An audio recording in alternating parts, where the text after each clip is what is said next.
Present indefinite টেন্সের আরও কিছু উদাহরণ দেখে নিচ্ছি। আমি বই পড়ি, I read book.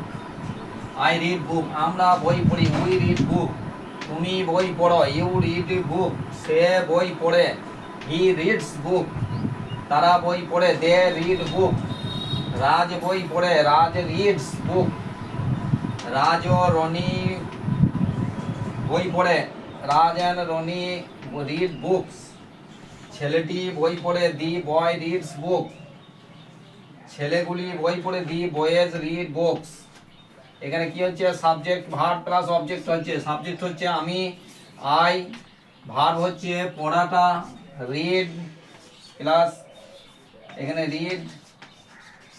R object হচ্ছে বইটা, অবজেক্ট তাহলে বুক। Subscribe the channel.